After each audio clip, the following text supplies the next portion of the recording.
अभी देखिए समाज के द्वारा आदेश यानी संकेत हुआ कि प्रसंग या तो राम जन्म से सुनाया जाए है ना भैया, और या तो महाभारत से, यानी समाज से आदेश हुआ। और सत्य वे समाज भगवान होती है, समाज ही भगवान होती। कहा गया पांच पंच परमेश्वर बराबर, जहां पर 5 लोग वहां परमेश्वर की पदवी दी गई, और यहां पर 50 लोग हैं तो का भगवान मनोज भैया नहीं है? काहे नहीं आई हैं दौड़ते हैं राम सागर भैया। समाज के द्वारा आदेश हुआ कि या तो राम जन्म से प्रसंग सुनाया जाए और या तो महाभारत से। तो हमारा यानी सहयोगी मंडल से तो लड़ाना ही खत्म होगा, टक्कर खत्म बिल्कुल। इसलिए बात तो समाज के ऊपर आ गई, समाज गीत गवा रही। लेकिन यू समाज बता दे कि हमारे सहयोगी भैया राम जन्म से प्रसंग गए नहीं कि महाभारत से गए नहीं।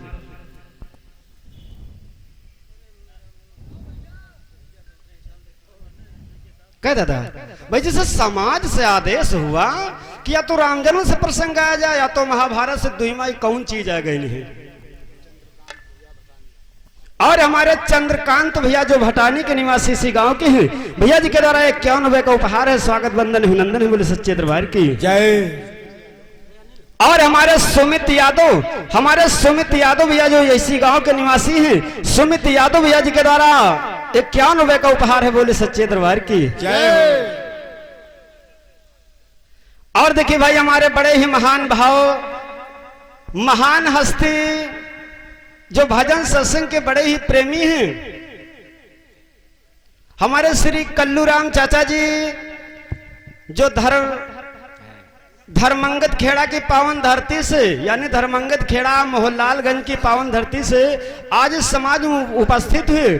और अक्सर अगर कहीं पर प्रोग्राम लगता है तो ये लोग चाहे 50 किलोमीटर का है न हो, बहुत सुनने को शौकीन है हमारे भैया लोग।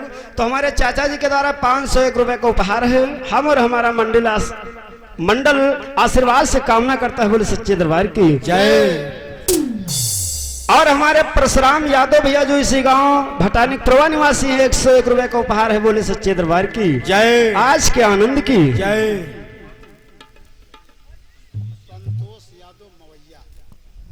और हमारे श्री संतोष यादव भैया जो मवैया के निवासी हैं, संतोष यादव भैया जी के द्वारा 501 रुपए का उपहार है।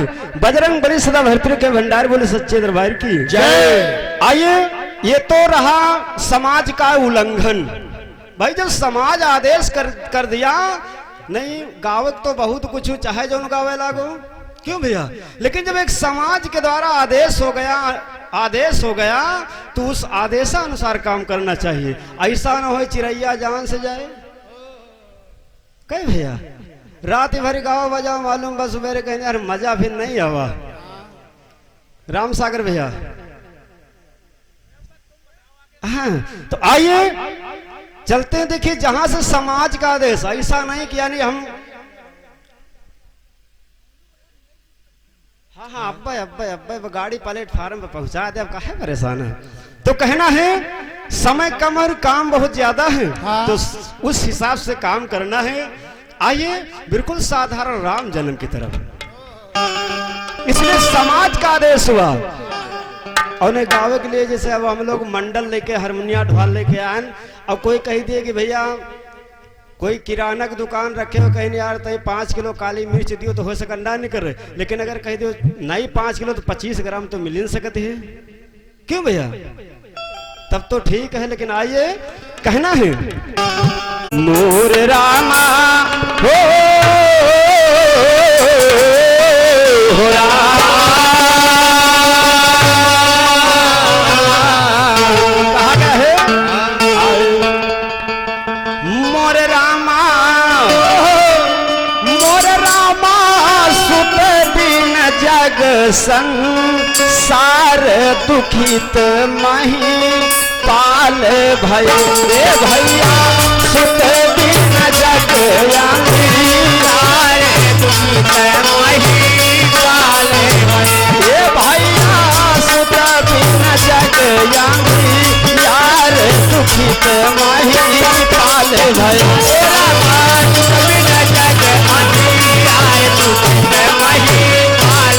अरे रामा सुत बिन जग अंधियार दुखित महिपाल भय।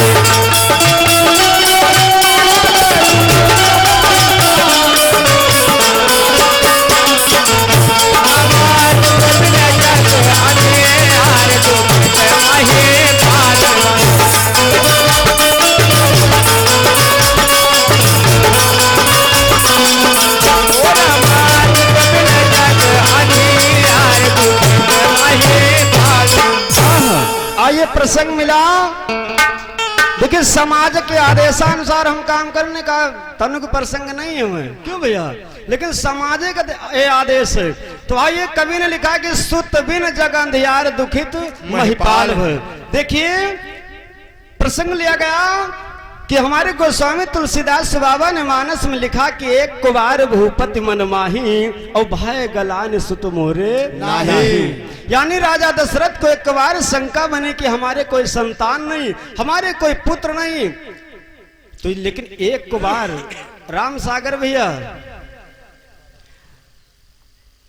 तुलसीदास बाबा ने लिख दिया एक बार, लेकिन विचार करें जिसके संतान नहीं होगी तो उसको का एक ही बार ना चिंता बनी, उसको हमेशा चिंता बने रहेगी कि हमारे संतान नहीं और हमारे वंश की डाली सूख रही। तो आज देखिए एक बार लिखा गया इसलिए कि राजा दशरथ को शंका बन गया, चिंता बन गया, उनको निर्वंशी कहा गया। एक बार राजा दशरथ जी यानी देवराज इंद्र के दरबार में गए, लेकिन जब पुनः चले आए राजा दशरथ तो वो जगह को खुदवाई गई, उसको लिपवाई गई। ये बात नारद बाबा ने राजा दशरथ जी से बतलाया। तो राजा दशरथ से जब बतलाया तो दशरथ जब वापस में गए तो वहां पर वो जगह लिपवाई जा रही थी, इसलिए उनको शंका बन गया कि मैं निर्वंशी हूं, हमारे कोई संतान नहीं, इसलिए हमारे सामने का मतलब कोई नहीं कहा, लेकिन पीठ पीछे सब लोग ये बात कहते हैं निर्वंशी। तो उनको शंका बन गई तो गुरुग्रह गए तुरंत महिपाला, चरण लाग के बिने विशाला। आज देखिए फिर हुआ क्या हुआ।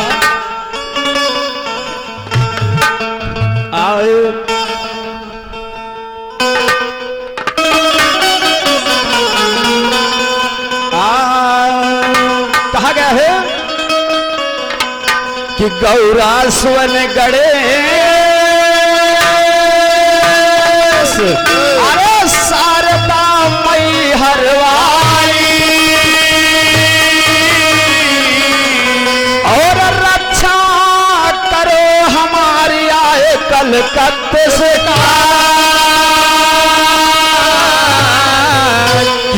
पवन पुत्र हनुमान कसमिरो बैठ भुजा पर और याद अखाड़ा तुम्हारे बल पर, आई अखाड़ा तुम्हारे बल में, आई अखाड़ा तुम्हारे बल में, ओ मोर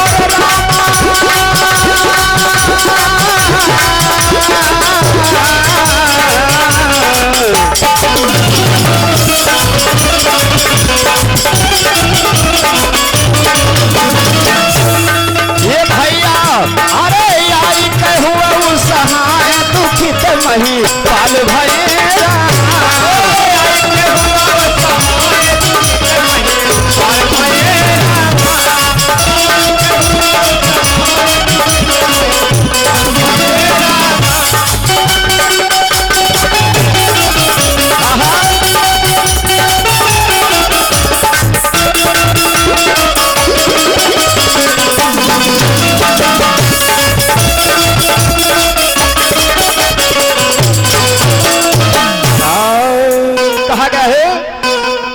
गए गुरु के पास और चोरी कर बिना सुनाई, गुरु जी डूबे बंस हमारी कौन तुम करो उपाय। तो मुनि वशिष्ठ तब कहने लागे कि धर ले दिल माथी और पुत्र चार तुम्हारे घर हुई है, पुत्र चार तुम्हारे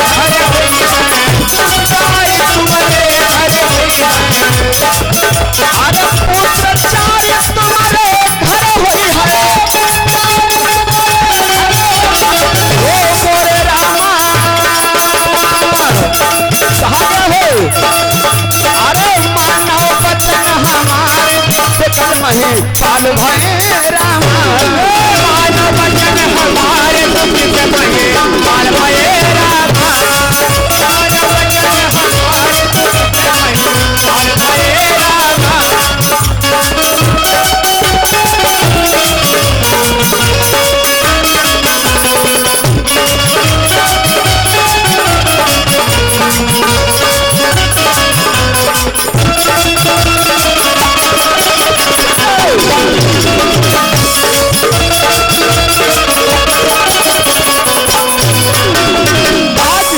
वशिष्ठ मुनि कहने लगे राजा दशरथ कि राजन आप क्यों चिंता कर रहे हैं? अरे तुम्हारे एक पुत्र ने चार चार संतानें होंगी लेकिन तुमको कुछ करना होगा। राजा दशरथ कहा गुरुदेव आप जो कहोगे मैं करने के लिए तैयार हूँ, लेकिन बगैर पुत्र के हमको लोग निर्वंशी कहते हैं। तो राजा दशरथ से गुरु जी ने कहा कि राजन आप जा करके पुत्रष्ट यज्ञ करिए, जो श्रृंगी ऋषि इस समय प्रयाग में उनको ला करके और जब यज्ञ करेंगे तो तुम्हारे पुत्र हो जाएंगे। तो आज देखिए उसी तरह से राजा दशरथ जी श्रृंगी ऋषि को प्रयागराज से लाए और ला करके आपने यहाँ पर यज्ञ करवा रहे हैं, लेकिन कवि को लिखना पड़ा क्या आए कि भाई करन लगे तब याग अरे अग्नि जी प्रकट आई ये भैया ले कटोरा हाथ दशरथ से कहे कहा लय प्रसाद तीन रनियन का दीजे बाटू औता से पुत्र तुम्हारे हुई हैं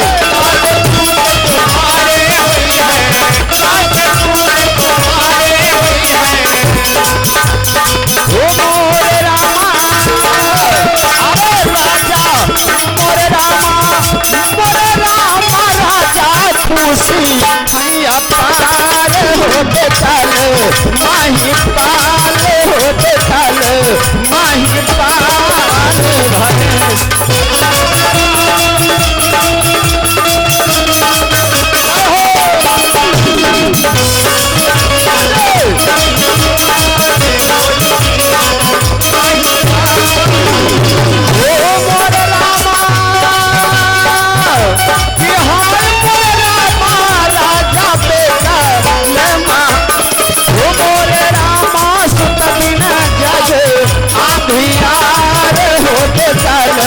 माही पाल होते चल माही पाल भये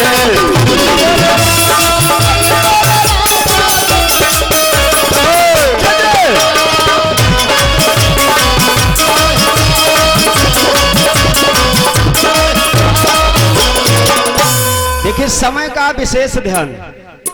आइए थोड़ा शार्ट में प्रसंग कहना है कि धारागिन देव महाराजा ने वही खीर का प्रसाद लेकर के प्रकट हुए और राजा दशरथ से कहा राजन अपनी रानियों को भाग बना करके दे दीजिए और तुम्हारे संतान हो जाएंगे। तो और राजा दशरथ ला करके देखिए समय कम इसलिए शार्ट में कहना संक्षेप में कि राजा दशरथ आपने तीनों रानियों को अब सभी लोग जानते भाग बना बना करके दिया। समय आने पर राम लक्ष्मण भरत शत्रुघ्न का अवतार हुआ तो लास्ट में अंतिम लाइन में कहना है प्रकट राम जब भय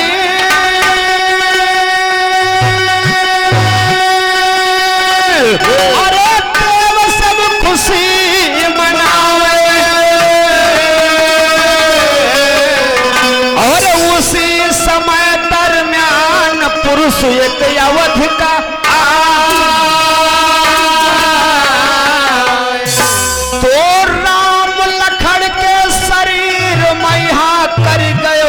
परवेश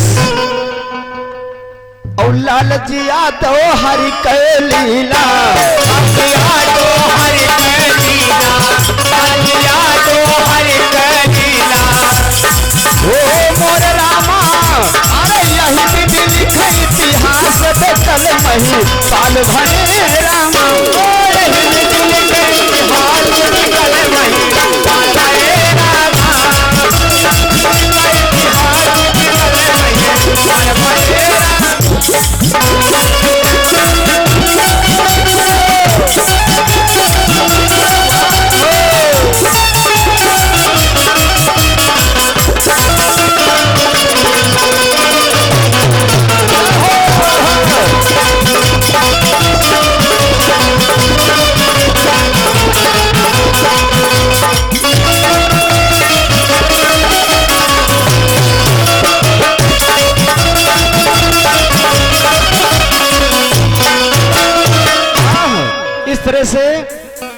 गया कि जिस समय राम लक्ष्मण भरत शत्रुघ्न का अवतार हुआ तो एक स्वर्ग लोक से यानी देवलोक से एक पुरुष आता है और पुरुष आकर के आधा अपना अंश राम में प्रवेश हो गया और आधा लक्ष्मण में प्रवेश हो गया।